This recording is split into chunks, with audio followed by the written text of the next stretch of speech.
House Democrats slammed President Donald Trump's speech to Congress and say the administration is hurting U.S. veterans. The Department of Veterans Affairs is planning a reorganization that includes cutting over 80,000 jobs from the sprawling agency that provides health care for retired military members, according to an internal memo obtained by the Associated Press. "They're selling out our veterans to enrich billionaires, and they're insulting them as they do it," said Representative Katherine Clark of Massachusetts. "Democrats are here to say in unison, we will not allow our veterans to be defined as government waste," she said. The VA's chief of staff, Christopher Syrek, told top-level officials at the agency that it had an objective to cut enough employees to return to 2019 staffing levels of just under 400,000. That would require terminating tens of thousands of employees after the VA expanded during the Biden administration, as well as to cover veterans impacted by burn pits under the 2022 PACT Act. The memo instructs top-level staff to prepare for an agency-wide reorganization in August to resize and tailor the workforce to the mission and revise structure. It also calls for agency officials to work with the White House's Department of Government Efficiency to move out aggressively, while taking a pragmatic and disciplined approach to the Trump administration's goals. Government Executive First reported on the internal memo. Veterans have already been speaking out against the cuts at the VA that so far had included a few thousand employees and hundreds of contracts. More than 25% of the VA's workforce is comprised of veterans. "I am here to speak up on behalf of all federal workers who are being treated like garbage and who are feeling scapegoated," said Chris Wicker, an Air Force veteran who was recently fired from the Small Business Administration in Minneapolis. "I know what a loyal patriot looks like, and every single one of those people deserves the gratitude of a thankful nation, and not the demonization and criticism that they have been getting," he said.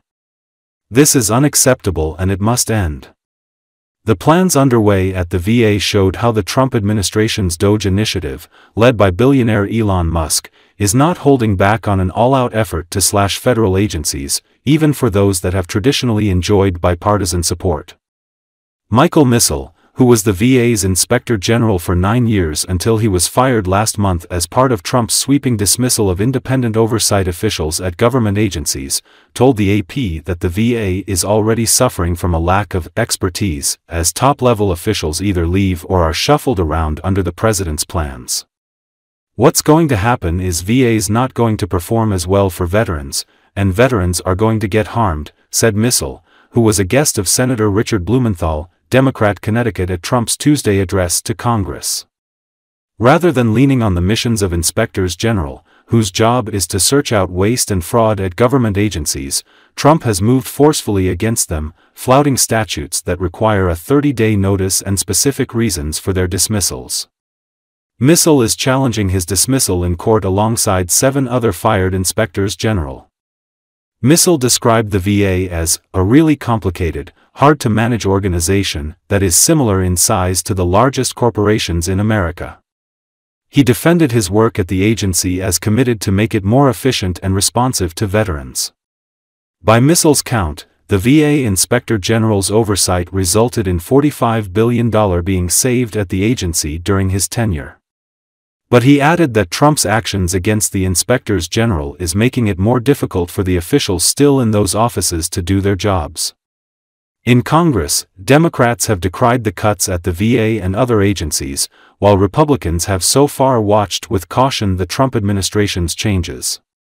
Blumenthal, the top Democrat on the Senate committee that oversees Veterans Affairs, said in a statement that the Trump administration has launched an all-out assault against progress the VA has made in expanding its services as the number of covered veterans grows and includes those impacted by toxic burn pits.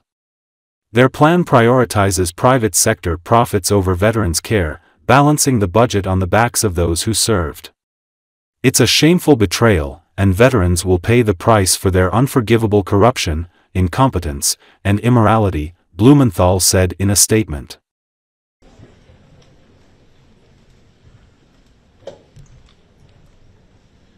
Last night, Donald Trump delivered one of the most divisive speeches made by a president in American history.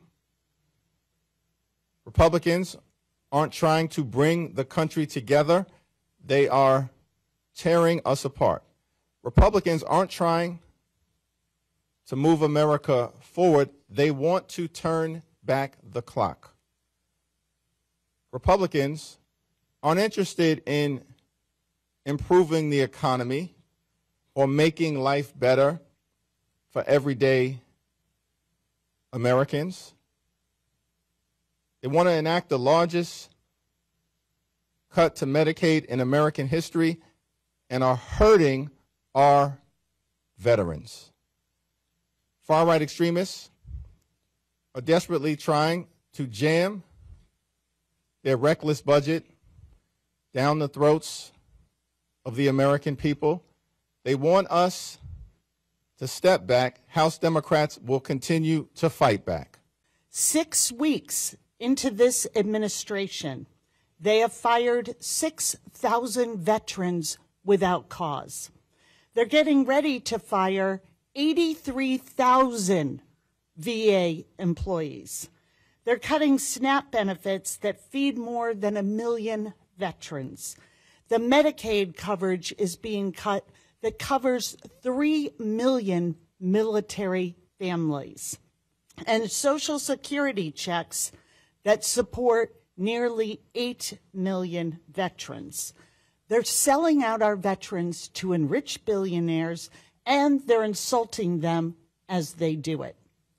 Before the speech last night, one of Trump's top advisors was asked specifically about all the veterans they had fired. She said, quote, "They're not fit to have a job."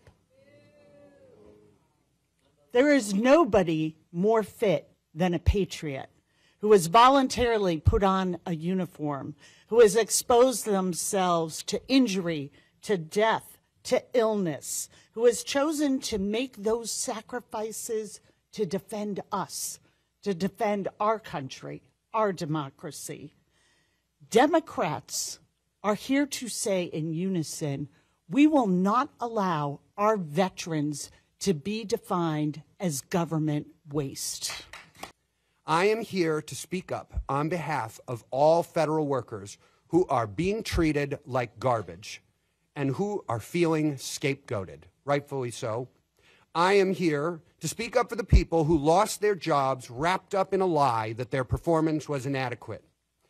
These are the folks that put life into our cities and they make it worth living in them, cities like Minneapolis, every single day. These people, my people, walk past the American flag and pledge allegiance to it every day as they serve their communities. They are good Americans, and I am a veteran. I know what a loyal patriot looks like, and every single one of those people deserves the gratitude of a thankful nation and not the demonization and criticism that they have been getting. This is unacceptable, and it must end. You're an amazing mom. That's great. Thanks. My little one's actually out in the hall. Oh,